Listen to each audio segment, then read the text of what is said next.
ইয়া মাশারা কুরাইশ আলাইকুম আনফুসাকুম, ও কুরাইশের লোকেরা কান খুলে কথা শুনবেন, লম্বা কথা বলার টাইম নাই। নবী মনের ভিতরে দুঃখ নিয়ে বলতেছে, ইয়া মাশারা কুরাইশ, ও কুরাইশের জনগণ, কুরাইশ গোত্রের লোকদেরকে বলতেছেন, আলাইকুম আনফুসাকুম, তোমরা কি মনে করো যে আমাদের গোত্রের ভিতরে নবী আছে, আর কিছু করা লাগবে না? রাসূল বলেন, না না, আলাইকুম আনফুসাকুম লা উগনি আনকুম মিনাল্লাহি শাইআ। ও কুরাইশের লোকেরা শোনো, আমি নবী তোমাদের গোত্রের ভিতরে হতে পারি, কিন্তু আল্লাহর আযাবের মোকাবেলায় আমি তোমাদের কোনো উপকারে আসব না। যদি তোমার ভিতরে ঈমানের দৌলত না থাকে, যদি তোমার ভিতরে ঈমানের দৌলত না থাকে, ঈমান নিয়ে যদি তুমি হাশরের ময়দানে উঠতে পারো, ওই তো আমি নবী তোমার জন্য শাফাত করতে পারবো। কিন্তু ঈমানটা নিয়ে যাওয়ার জন্য কবর পর্যন্ত, ঈমানটা সাথে করে নিয়ে কবর পর্যন্ত যাওয়ার জন্য আমার কিছু কর্মসূচি আছে না নাই? কিছু কাজ করার দরকার আছে না নাই? তুমি পরিষ্কার বলে দিলেন, আমাকে দুষতে পারবে না। আলাইকুম আনফুসাকুম, তোমাদের জিম্মাদারি তোমাদের উপরে দিয়ে দিলাম। লা উগনি আনকুম মিনাল্লাহি শাইআ, আল্লাহর মোকাবেলায়, আযাবের মোকাবেলায় আমি নবী ও কুরাইশের লোকেরা তোমাদের কোনো উপকারে আসব না। এই হলো এক। এবার নবী 2 নম্বরে বলেন, ইয়া আব্দা মানাফ, ও মানাফের গোত্রের মানুষেরা, তোমাদের সাথে আমার আত্মীয়তার সম্পর্ক আছে। বলেও বুঝবা না যে আল্লাহর নবী আমাদের আত্মীয়, নবী আমাদের সাথে সম্পর্ক আছে, আমাদের কিছু করা লাগবে না। নবী বলেন, লা উগনি আনকুম মিনাল্লাহি শাইআ, আমি নবী তোমাদের কোনো উপকারে আসব না যদি তোমাদের ঈমানের দৌলত না থাকে, ঈমান নিয়ে যদি তুমি মরতে না পারো। 3 নম্বরে আল্লাহর নবী নিজের চাচাকে ডাক দিলেন, চাচা, ইয়া আব্বাস ইবনে আব্দুল মুত্তালিব। আল্লাহর নবী নিজের চাচাকে ডাকলেন, ও চাচা, মনে কইরেন না ভাতিজা নবী, মনে কইরেন না আমার ভাতিজা রাসূল। লা উগনি আনকা মিনাল্লাহি শাইআ, আমি আপনার কোনো উপকারে আসব না, আমি আপনার কোনো উপকারে আসব না যদি আপনার ঈমান যদি আপনার সাথে না থাকে, ঈমানের দৌলত যদি আপনি সাথে করে নিয়ে যেতে না পারেন। এরপরে আল্লাহর নবী আরেকটু কাছে আসলেন। নবীজি আবার নিজের ফুফিকে ডাক দিলেন, ইয়া সাফিয়াতা, ও সুফিয়া, আপনি আমার ফুফি। মনে কইরেন না যে আমার ভাই পুত্র বাতুস পুত্র মুহাম্মদ নবী, আমার কিছু করা লাগবে না। নবীজি বলেন, ও ফুফি, এই ধারণা করবেন না, লা উগনি আনকে মিনাল্লাহি শাইআ, আমি নবী আপনার কোনো উপকারে আসব না। সর্বশেষ আল্লাহর নবী নিজের মেয়েকে বলে, একসাথে কোন আল্লাহু আকবার, আল্লাহু আকবার, নিজের মেয়েকে ডাক দিয়া বলতেছেন, ইয়া ফাতেমা, ও ফাতেমা, মনে কইরো না যে আমার আব্বা নবী, আমার কিছু করা লাগবে না। শোনো, আল্লাহর নবী বলেন, সালিনি মা শি'তি মিন মালি, ও ফাতেমা, যদি তোমার মন চাই, আমার কাছে মাল আছে, দুনিয়াতে তুমি আমার কাছে চাও, আমি তোমাকে মাল দিয়ে দিব। নিজের মেয়েকে বলতেছে, সালিনি মিন মালি, আমার মাল থেকে চাও, আমি তোমাকে দিয়ে দিব, কিন্তু আনকিজি নাফসাকে মিনান নার, আনকিজি নাফসাকে মিনান নার। ও ফাতেমা, তুমি তোমার নিজেকে নিজেই জাহান্নাম থেকে বাঁচাইতে হবে, তোমার নিজেকে নিজেই জাহান্নাম থেকে বাঁচাইতে হবে। লা উগনি আনকি মিনাল্লাহি শাইআ, আমিও তোমার কোনো উপকার করতে পারবো না। আমার মুসলমান বাবাজিরা, সাহাবায়ে কেরাম থেকে নিয়ে, কুরাইশ থেকে নিয়ে, নিজের মেয়ে পর্যন্ত এই রকম ভাবে নবী পরিষ্কার করে দিলেন, আমি তোমাদের কোনো উপকারে আসব না যদি ঈমানের দৌলত তোমাদের ভিতরে না থাকে, ঈমান নিয়ে যদি যেতে না পারো, এবার বলেন তো সুদী কারবারের সাথে যারা যুক্ত, সুদী লেনদেনের সাথে যারা যুক্ত, তাদের ঈমানটা পুরাপুরি আছে? একসাথে কোন কথা বলতে হবে তো, একসাথে আছে, পুরাটাই আছে। বরংস আল্লাহ এক নাম্বার ভয়াবহতা বর্ণনা করেন, এই দিকে তাইকেন, মনোযোগ দিয়েন। এক নাম্বার ভয়াবহতা আল্লাহ বর্ণনা করেন, ফাযানু বিহারবিন মিনাল্লাহ ওয়া রাসূলিহি। আল্লাহ নিষেধ করার পরেও যদি তুমি সুদী কারবার ছাড়তে না পারো, তাহলে তুমি যেন আল্লাহর সাথে যুদ্ধ ঘোষণা করলা। দুই নম্বরে আল্লাহ রাব্বুল আলামিন বলেন, শোনো, এরপরেও যদি তুমি সুদী কারবার না ছেড়ে দাও, এরপরেও যদি ছাড়তে না পারো, কিয়ামতের ময়দানে যখন তুমি উঠবা, পাগলের মতো উঠবা, শয়তান তোমাকে আক্রমণ করেছে এমন অবস্থা নিয়ে উঠবা, মাতাল হয়ে উঠবা, তোমার হাসরের ময়দানে দাঁড়ানোর অবস্থাটাই বোঝা যাবে যে তুমি অপরাধের ভিতরে লিপ্ত।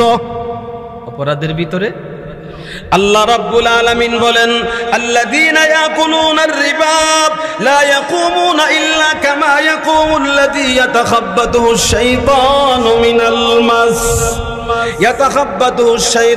মিনাল মাস। এই অবস্থায় সুদখোর হাসরের ময়দানে উঠবে, ঘুষখোর হাসরের ময়দানে এমন ভাবে উঠবে, ইয়াতাখাব্বাতুহুশ শাইতানু মিনাল মাস, শয়তান তাকে আক্রমণ করে রাখছে, পাগলের বেশে উঠবে, মাতালের মতো হাসরের ময়দানে উঠবে। এই জন্য যে যালিকা বিআন্নাহুম ক্বালু ইন্নামাল বাইউ মিথলুর রিবা। সুদ তো খাই, সুদী কারবার করে, আবার বলে এই সুদী কারবারটা বেচা কেনার মতোই, ক্রয় বিক্রয়ের মতোই, ব্যবসার মতোই। বলেন কি বলে? আল্লাহ নিজে বলে দিছে, বিআন্নাহুম ক্বালু ইন্নামাল বাইউ মিথলুর রিবা। তারা এমন বলে যে এটা যেমন ব্যবসা, এটাও এমন ব্যবসা, অথচ আল্লাহ বলেন আহাল্লাল্লাহুল বাইআ ওয়া হাররামার রিবা। আল্লাহ বলেন, ও দুনিয়ার মানুষেরা শোনো, বেচা কিনাকে আমি হালাল করেছি, সুদকে আমি আল্লাহ হারাম করেছি। জুড়ে বলেন ঠিক কিনা? একসাথে বলেন ঠিক কিনা? সুদের ওয়াজ করলে আওয়াজ বড় হয় না। কি বলেন? আপনাদের কষ্ট হইতাছে? কষ্ট হইলে আমি বিষয় পাল্টাইলাই। হ্যাঁ বলেন তো, এক নাম্বার ভয়াবহতা কি? আল্লাহর সাথে যুদ্ধ ঘোষণা করা। দুই নম্বরে হাসরের ময়দানে উঠতে হবে পাগলের বেশে, শয়তান আক্রমণ করছে এইরকম ভাবে উঠতে হবে। এরপরে আল্লাহ রাব্বুল আলামিন বলেন, যদি তুমি সুদী কারবার থেকে নিজেকে সরাইতে না পারো, তাহলে আল্লাহর রাসূল বলেন এমন অবস্থায় তুমি হাসরের ময়দানে উঠবা যে তোমার গলার ভিতরে চাইপা ধরে রাখছে, কে যেন চাইপা ধরে রাখছে, এমন একটা অবস্থা নিয়ে হাসরের ময়দানে উঠতে হবে। এই অবস্থা নিয়ে যদি আমি হাসরের ময়দানে উঠি, আমার হিসাব নিকাশ খুব ভালো হবে। কি বলেন? ভালো হবে না, আফসোস করতে হবে ভাই। ওই দিন যদি আমি আর আপনি চিৎকার করেও বলি যে সুদী কারবার করতে করতে, ঘুষ খাইতে খাইতে দুনিয়াতে টাকার পাহাড় বানাইছি, আল্লাহ এই পাহাড়টা তোমাকে দিয়া দিলাম, তুমি আমারে মাফ করে জান্নাতে দিয়া লাও, আল্লাহ এই কথা শুনবনি? কি বলেন? শুনবনি না, বরংস আপনি যে সুদ খাইছেন আপনার হাসরের ময়দানে দাঁড়ানোর অবস্থাটাই প্রমাণ করে দিবে যে এটা সুদখোর। শুধু তাই না বাবা, 4 নম্বরে আল্লাহর নবী সাল্লাল্লাহু আলাইহি ওয়াসাল্লাম বড় সুন্দর করে বলেন, 3 নম্বরে যখন সে অবস্থা নিয়ে হাসরের ময়দানে উঠবে, তাকে দেইকা আল্লাহর পক্ষ থেকে বলা হবে, ইউকালু লিআকিলির রিবা। দুনিয়াতে যারা সুদী কারবার করছে, যারা সুদী লেনদেন করছে, হাসরের ময়দানে যখন তারা উঠে দাঁড়াইবে, তাদেরকে দেইকা আল্লাহ রাব্বুল আলামিন তাদেরকে উদ্দেশ্য করে বলবে, ইউকালু লিআকিলির রিবা। সুদ খানেওয়ালাকে লক্ষ্য করে বলবে, প্রস্তুত হও, আমি আল্লাহও প্রস্তুত আছি, এখনই তোমার সাথে আমার যুদ্ধ আরম্ভ হবে। কথা বলেন, কি বলবে? রেডি হয়ে যাও। এই যে দুনিয়াতে আল্লাহ বইলা দিছে যদি না ছাড়ো তাইলে তুমি আল্লাহর সাথে যুদ্ধ ঘোষণা করো। এটার বাস্তব কোথায় হবে? হাসরের ময়দানে। শুধু লেনদেন করনেওয়ালা সুদখোর যখন হাসরের ময়দানে দাঁড়াবে, ঘুষখোর যখন হাসরের ময়দানে দাঁড়াবে, তাকে উদ্দেশ্য করে বলা হবে ইউকালু লিআকিলির রিবা, ও সুদখোর প্রস্তুত হয়ে যাও, অস্ত্র ধরো, আল্লাহর সাথে যুদ্ধ করার জন্য আল্লাহ প্রস্তুত হয়ে আছে, এখনই আল্লাহর সাথে তার লড়াই হবে। একসাথে জুড়ে বলেন নাউজুবিল্লাহ। যে হাসরের ময়দানে ইয়া নাফসি নাফসি বলা ছাড়া কিছু উপায় থাকবে না। যে হাসরের ময়দানে আমার আপনার কোনো উপায় থাকবে না। যে কঠিন মাহশার, সূর্যের আলোর তাপে তাপে মগজ গলতে গলতে কারো সাঁতার হয়ে যাবে। এই অবস্থার ভিতরে যদি আমি কোনো সহযোগিতা না পাই, বরংস যদি বলা হয় যুদ্ধ করার জন্য আল্লাহর সাথে, আমাকে সাহায্য করনেওয়ালা কেউ নাই, কেউ নাই। জুড়ে বলেন ঠিক কিনা? শুধু তাই না বাবাজিরা, এই হলো 3 নাম্বার ভয়াবহতা। 4 নাম্বারে বড় সুন্দর করে আল্লাহ রাব্বুল আলামিনের হাবিব বলেন, আল্লাহ তাআলাও নিজে বলেন, ও সুদখোর, তুমি যদি এর পরেও সুদকে ছেড়ে দিতে না পারো, তাহলে আল্লাহ তোমাকে দুনিয়াতে পাঠানোর সময় তোমার তকদীরের ভিতরে কিছু হালাল লেখা আল্লাহ দিয়েছিল, যে তুমি দুনিয়াতে যাওয়ার পরে এই রিজিকটা তোমাকে দেওয়া হবে আল্লাহর পক্ষ থেকে। প্রত্যেকটা মানুষের তকদিরে কিছু হালাল তকদির লেখা আছে না নাই? এই বন্ধ করো না তুমি, বলেন বলেন। প্রত্যেকটা মানুষকে দুনিয়াতে পাঠানোর সময় তকদির লেখা দিছেন আল্লাহ। তকদিরের ভিতরে আমি কতটুকু সম্পদ পাবো এটা আছে না নাই? আল্লাহ যেটা লিখে দিছে এটা হালাল না হারাম? বলেন।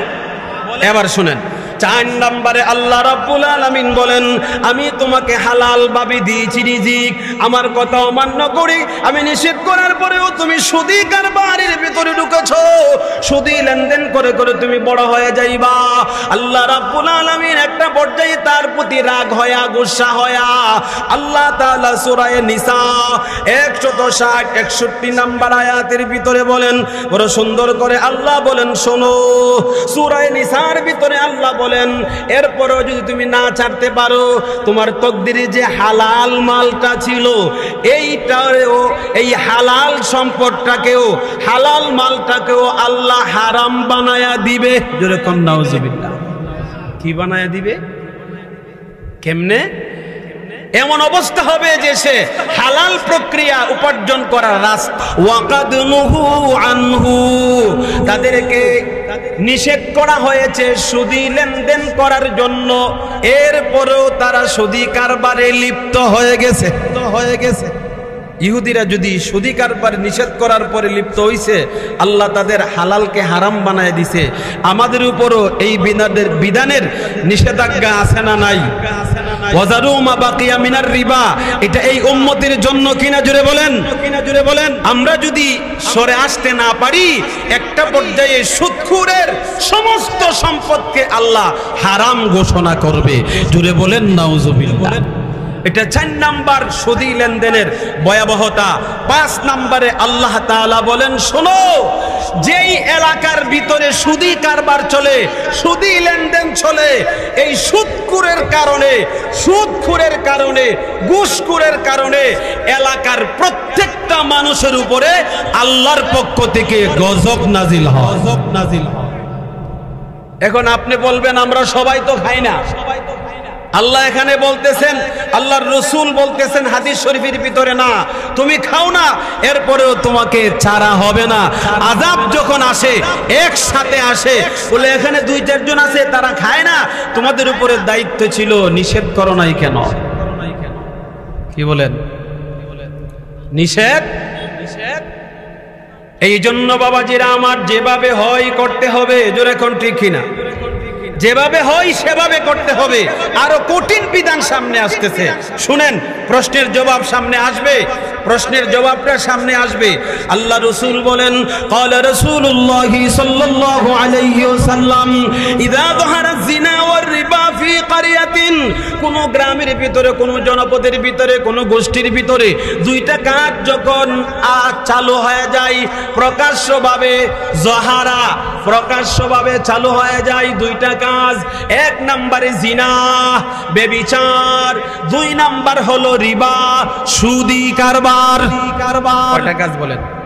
দুইটা।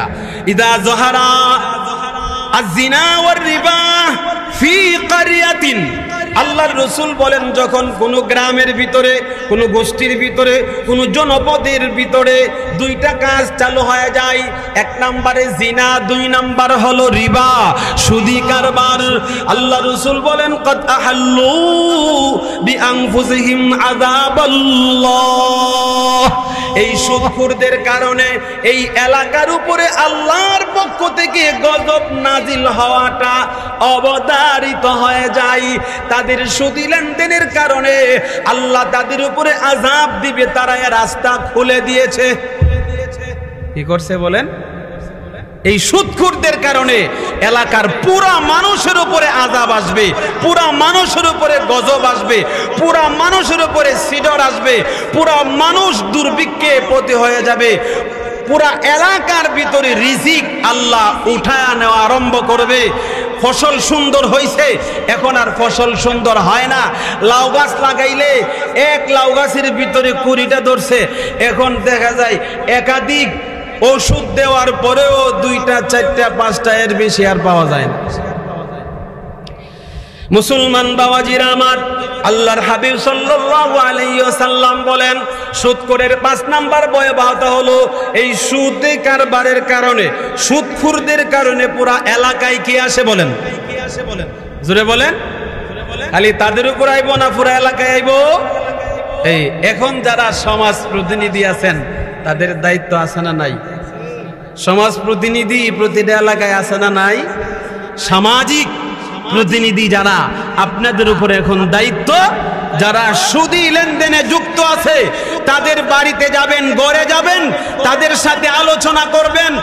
তোমরা যদি এই সুদি কারবার না ছাড়ো, তোমাদের কারণে আমাদের উপরও আযাব গজব নাজিল হবে। অতএব স্পষ্ট জবাব দাও। স্পষ্ট জবাব যদি তারা দিতে না পারে, সর্বশেষ কথা হবে, যদি পরিত্যাগ করতে না পারো তাহলে আমাদের এরিয়াতে তোমাদের জায়গা জোরে বলেন, আমাদের এরিয়াতে, কারণ তোমাদের কারণে আমরা আল্লাহর গজবে আযাবে পতিত হতে পারবো না। এটা সমাজ প্রতিনিধি যারা, তাদের দায়িত্ব এটা। আপনারা এই কাজটা করবেন, যদি করেন তাহলে বেঁচে যাবেন। 6 নম্বরে আল্লাহর হাবিব সাল্লাল্লাহু আলাইহি ওয়াসাল্লাম বলেন শুধু আযাব আসে না, আযাব না, শুধু ফামিনহুম কওম ফীহিমুর রিবা ইল্লা উখিযু আস-সানা, আল্লাহ রাসূল বলেন 6 নম্বরে এই এলাকার উপরে দুর্ভিক্ষ আসবে, যত প্রকারের শান্তি আছিল সব উঠে যাবে। শান্তি কি হয়ে যাবে? উঠে যাবে। মিল মোহাব্বত যা আছে সব উঠে যাবে। আসানা দুর্ভিক্ষ আরম্ভ হয়ে যাবে।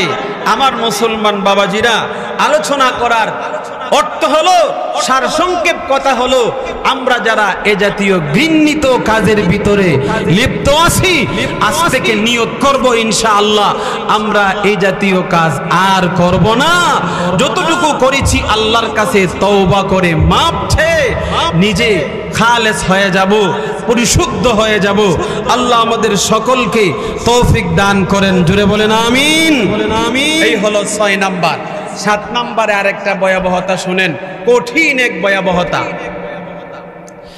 আমার নবী সাল্লাল্লাহু আলাইহি ওয়াসাল্লাম বলেন, আল্লাহর নবী সাল্লাল্লাহু আলাইহি ওয়াসাল্লাম বলেন, যখন আমি মেরাজের সফরে গেলাম, মেরাজের সফরে যাইতেছি, জিবরাইল আমিন আমাকে একটা জায়গায় নিয়ে দাঁড় করাইলেন। এই জায়গার ভিতরে আমি তাকায়া দেখি কিছু মানুষ দেখা যায়, বুতুনুহুম কালবুয়ুত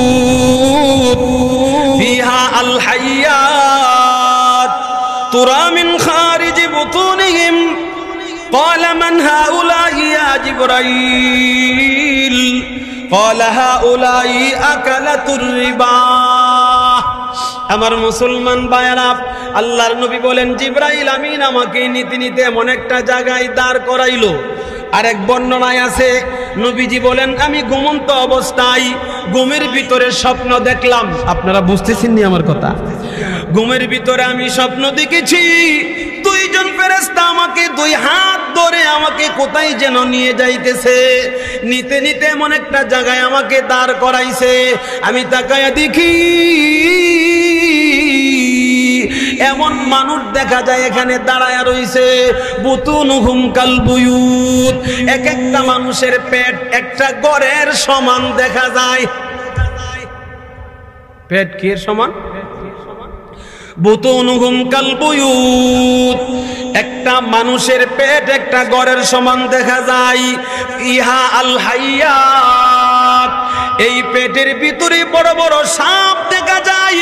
আল্লাহর রাসূল বলেন আমার মনে হয়েছে এক একটা সাপ বড় বড় একটা একটা উটের সমান হবে, একটা উটের সমান হবে সাপ।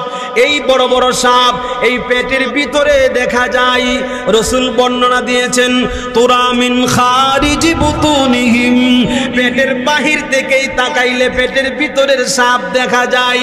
পেটটা হলো গড়ের মতো।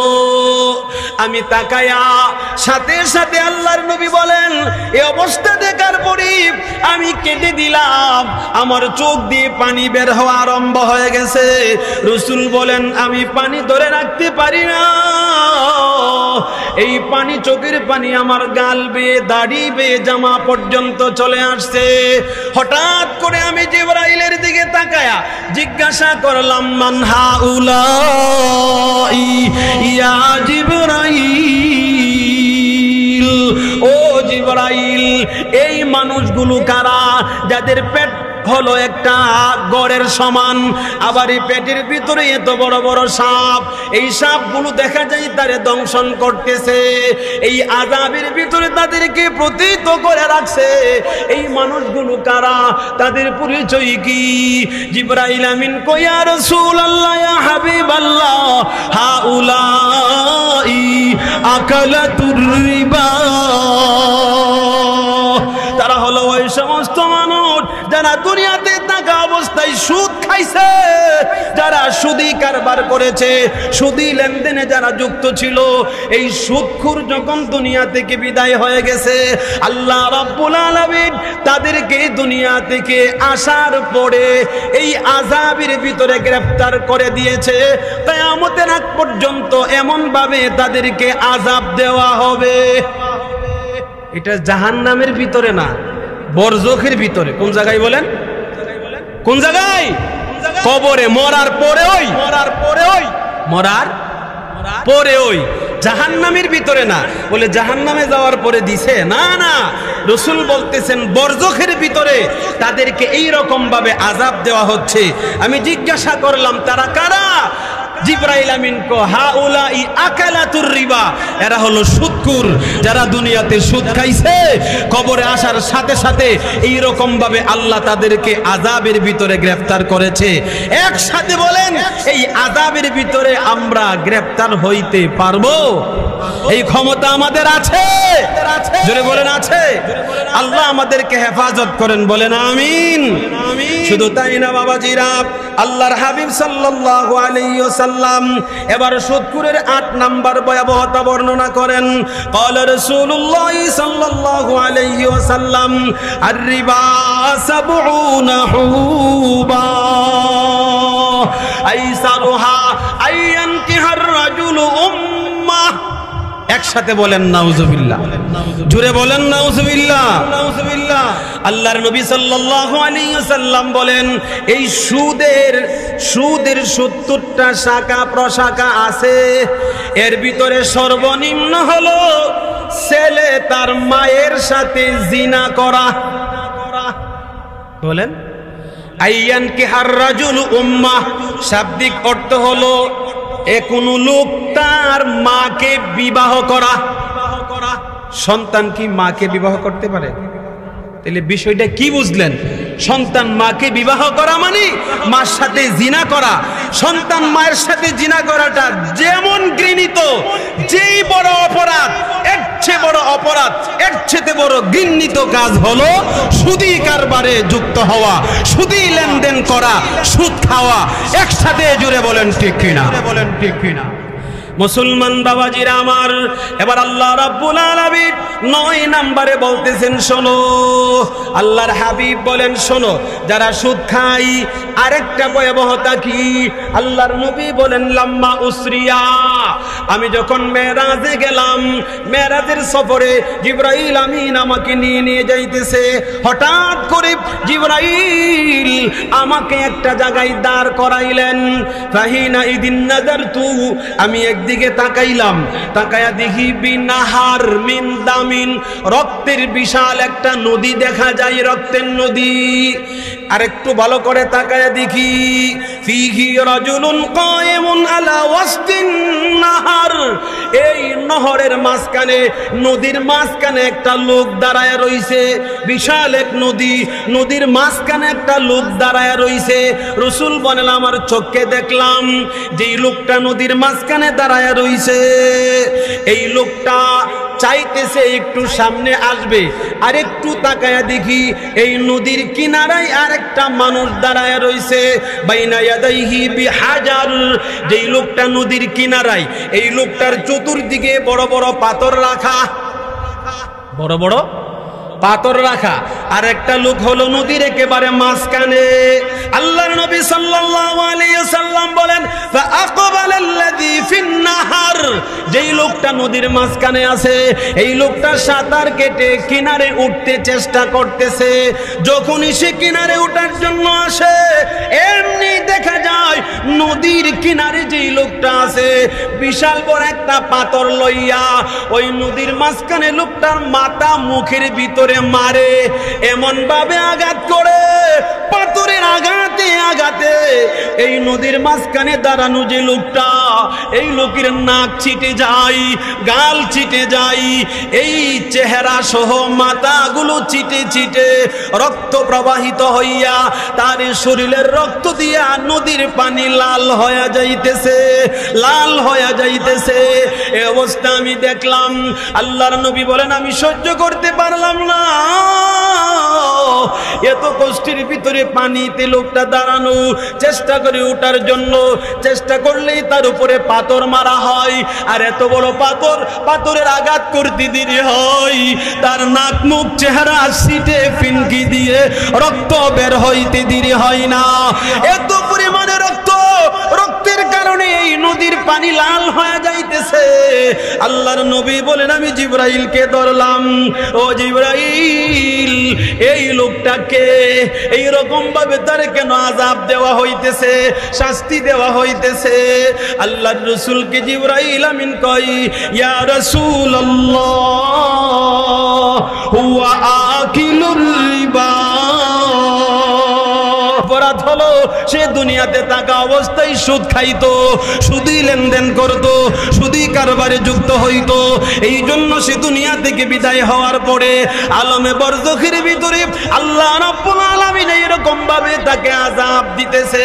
কিয়ামত পর্যন্ত এইরকম আযাবের ভিতরে তাকে আল্লাহ গ্রেফতার করেই রাখবে। একসাথে বলেন নাউজুবিল্লাহ। পারবেন সহ্য করতে? বলেন পারবেন? যদি পারেন তাহলে সুদ খাইতে পারেন, ঘুষ খাইতে পারেন। আর যদি বলেন না পারবো না, তাহলে আজ থেকেই সিদ্ধান্ত নিতে হবে আমি ছেড়ে দিব, আর এ জাতীয় কারবারে যাব না, যাব না। কি বলেন ঠিক কিনা? পারবো তো ইনশাআল্লাহ? নিয়ত করতে পারবো না ইনশাআল্লাহ? আল্লাহ তৌফিক দান করেন, বলেন আমিন। শেষ করে দিচ্ছি কথা। 10 নাম্বার, আর কয়েকটা বাকি আছে, কয়েক মিনিটে শেষ করে দিব। 10 নম্বরে আল্লাহর নবী সাল্লাল্লাহু আলাইহি ওয়াসাল্লাম আরেকটা ভয়াবহতা, এটা একটু ভালো করে শুনেন। ক্বালা রাসূলুল্লাহ সাল্লাল্লাহু আলাইহি ওয়াসাল্লাম, আল্লাহর নবী সাল্লাল্লাহু আলাইহি ওয়াসাল্লাম বলেন লাআনা আকিলার রিবা ওয়া মুকিলাহু ওয়া কাতিবাহু ওয়া শাহিদাই। আল্লাহর রাসূল বলেন যে সুদখোর, এই সুদখোরের উপরে আল্লাহর পক্ষ থেকে লানত, রাসূলের পক্ষ থেকে অভিশাপ, লানত 24 ঘন্টা বরাবর। 24 ঘন্টা বলেন, কোন 1 মিনিট ফাঁকা আছে? জোরে কোন 1 মিনিট ফাঁকা আছে? না। এই হাদিসে আল্লাহর নবী 4 দলকে শামিল করছে। কয় দলকে বলেন? 4 দলকে। আপনি চম্পকনগর বাজারে গেছেন সকালবেলা, পেটটা তো খিদা, একজন আপনারে দইরাইছে, চাচা একটু আয়েনছেন, ও বড় ভাই একটু আয়েন, বসাইছে, বসায় একটা ডিম আর 2টা পরোটা দিয়া কইতেছে নাস্তাটা করেন। আরেকজনে 5 লাখ টাকার একটা বুন্দা বার করছে, আপনার সামনে গণ্যে আরেকজনের হাতে দিতেছে। আপনি বালা করে জানেনও না কিতা, এটা জিনিসটা কিতা, বিষয়টা কিতা, শুধু আপনারে বসায় নাস্তা খাওয়াইছে আর আপনার সামনে টাকাটা একজন আরেকজন দিছে। কথা বুঝেননি? যে নাস্তাটা খাওয়াইতেছে তার ইচ্ছা হইলো আপনারে দেখাইছে যে নিতেছে, সে যেন টাকাটা নিতেছে, তার মানে আপনারে সাক্ষী বানাইছে। কি বানাইছে বলেন? সাক্ষী বানাইছে। পরবর্তীতে আপনি খাওয়া দাওয়া শেষ করে যখন আই করবেন, পাতিজা কিলিকে ডাক দিলা, বিষয়টা ভালো করে বুঝলাম না, চাচা দেখছেন তো এ আমার কাছ থেকে কিছু টাকা নিছে, কিলিগা নিল, কিতা নিল, এই বিষয়েও জানা দরকার নাই। নিচে কিভাবে এটা তো হে জানে। ওই আল্লাহর রাসূল বলেন শোনো, আল্লাহর রাসূল বলেন শোনো, অথবা আপনাকে ডাইকা নিচে নিয়া একজন আরেকজনকে টাকা দিছে, দিয়ে কইতাছে আমি তো লেখা জানি না, ভাই তুমি তো লেখাপড়া করছো, এই কাগজটাতে একটু লিখা দৌছেন, আমি 50,000 টাকা তারে দিছি, তারিখটা লিখা দৌ। এত হতো কুদ্দুর কাজ করছেন বলেন? লিখে দিছেন আপনি, কাতেব লেখছেন, আরে নাস্তা খাওয়াইছে আর দেখাইছে, এই কাজটা করছে, কলম দিয়া লেখাইছে, আপনি টিয়া পয়সা ধরছেন বলেন? ধরছেন? ধরেনও নাই, লেখছেন অথবা চোখ দিয়া দেখছেন, হাতে লেখছেন অথবা চোখ দিয়া কি দেখছেন। এবার নবী কি বলেন দেখেন, ক্বালা রাসূলুল্লাহি সাল্লাল্লাহু আলাইহি ওয়াসাল্লাম লাআনা রাসূলুল্লাহি আকিলার রিবা ওয়া মুকিলাহু। আল্লাহর রাসূলের পক্ষ থেকে অভিশাপ, নবীর পক্ষ থেকে লানত, নবীর পক্ষ থেকে নয় শুধু, আল্লাহর পক্ষ থেকে লানত এবং অভিশাপ, রাসূলের পক্ষ থেকে লানত এবং অভিশাপ। 1 নম্বরে সে সুদ দিছে, 2 নম্বরে যে নিছে, 3 নম্বরে আল্লাহ রাসূল বলেন ওয়া কাতিবা, যে কলম দিয়া লেখা দিছে তার উপরে, 4 নম্বরে আল্লাহ রাসূল বলেন ওয়া শাহিদাই, যে 2 চক্ষু দিয়ে দিকা সাক্ষী থাকছে। এই 4 দল মানুষ সুদী লেনদেনের ভিতরে হুম সাওয়া, সমান সমান বরাবর। জুড়ে বলেন নাউজুবিল্লাহ। আমার মুসলমান বাবাজিরা, এই জন্য আপনি মনে কইরেন না যে আমি খাই নাই, না, সুদী কারবারের ভিতরে, সুদী লেনদেনের ভিতরে যেমন আমি নেব না, দিব না, লেখাও দিব না, চোখ দিয়া তাকাইব না, সাক্ষীও থাকবো না। জুড়ে বলেন ঠিক কিনা? পারবো তো ইনশাআল্লাহ? এ বাবাজিরা, 11 নম্বরে আল্লাহর নবী বলেন শোনো, তুমি মনে করো যে সুদ কতটুকু খাইবা, কদ্দুর খাইবা, আল্লাহ রাসূল বলেন কি পরিমাণে সুদ খাইলে অপরাধের ভিতরে ঢুকবা, এবার জানিয়ে লও। ক্বালা রাসূলুল্লাহ সাল্লাল্লাহু আলাইহি ওয়াসাল্লাম দিরহামু রিবান, দিরহামু রিবান, 1 দিরহাম, একটা 1 টাকা পয়সা চিনেননি? আগে যে লাল পয়সা ছিল 1 টাকা, এটা চিনেননি আপনারা? এই 1 টাকা লাল পয়সা সম পরিমাণ ওই তো এতটুকু চাউল অথবা এতটুকু ডাউল অথবা এই পরিমাণ টাকা। 1 দিরহাম, কয় দিরহাম জোরে কোন? একসাথে বলেন, 1 দিরহাম। রাসূল বলেন দিরহামু রিবান ইয়াকুলুল রিবা ওয়া হুয়া ইয়ালামু আশাদ্দু মিন 36 জানিয়া। আল্লাহর নবী সাল্লাল্লাহু আলাইহি ওয়াসাল্লাম বলেন 1 দিরহাম পরিমাণ সুদ, 1 দিরহাম পরিমাণ ঘুষ যেই লোকে বক্ষণ করলো, ধরলো, গ্রহণ করলো, আল্লাহর নবী বলেন তার কতটুকু অন্যায় হবে? মিন 36। আল্লাহর নবী সাল্লাল্লাহু আলাইহি ওয়াসাল্লাম বলেন, ও বাবাজিরা ভালো করে শুনেন, ভালো করে শুনেন, 6 মানে 6, 30 এর উপরে 6 দিলে কত হয়? 37। কত হয় বলে? 37 বার। জিনার মতো গুনাহ করলে যেই পরিমাণ অন্যায়, 1 দিরহাম সম পরিমাণ সুদ খাইলে, ঘুষ খাইলে, এই পরিমাণ গুনাহ আপনার আমল নামায় সাথে সাথে লেখা হয়ে যায়। জুড়ে বলেন নাউজুবিল্লাহ। আল্লাহর নবী বলেন শোনো। 12 নম্বরে আল্লাহর হাবিব সাল্লাল্লাহু আলাইহি ওয়াসাল্লাম বলেন আরবাউন হাক্কুন আলাল্লাহ। ও দুনিয়ার মানুষ শোনো, আরবাউন হাক্কুন আলাল্লাহ, 4 প্রকার মানুষ দুনিয়াতে আছে, যে 4 প্রকার মানুষকে আল্লাহ জাহান্নামে দিবে। এটা আল্লাহর হক। কার হক? কথা বুঝেননি আমার? আপনারা বুঝতেছেন নি? আল্লাহর উপরে হক কি? জান্নাতে দেওয়া। কোথায়? আরবাউন হাক্কুন আলাল্লাহ। কি হক? নবীজি এর পরে বয়ান করেন আলা আল্লা ইয়াদখুলুহুমুল জান্নাহ ওয়ালা ইউযীকুহুম নাঈমাহা। আল্লাহর উপরে হক হলো 4 শ্রেণীর মানুষ, 4 দল মানুষ দুনিয়াতে বাস করে, যে 4 দল মানুষকে আল্লাহ জাহান্নামে দিবে, জান্নাতে দিবে না। এমনকি জান্নাতের কোনো সামান্য পরিমাণ নিয়ামতও তাদের দ্বারের কাছে যাবে না। আল্লাহর উপরে এটা হক তাদেরকে জাহান্নামে পাঠায়া দেওয়া। 1 নম্বরে আল্লাহর হাবিব বলেন মুদমিনুল খামর, যে নেশার ভিতরে যুক্ত, নেশার ভিতরে লিপ্ত, মদ, ইয়াবা, ফেন্সিডি অথবা বিভিন্ন জাতের বুড়ির আবিষ্কার হয়েছে না নাই? জোরে কোন আছে না নাই? বাবাজিরা, এটা আলাদা বিষয়, এই বিষয়ে আজকে কথা বলবো না। 1 নম্বরে যে 4 দলকে আল্লাহ জাহান্নামে দিবে, আল্লাহর উপরে হক, এই 4 দলের ভিতরে 1 নম্বর কোন দল? কথা কোন?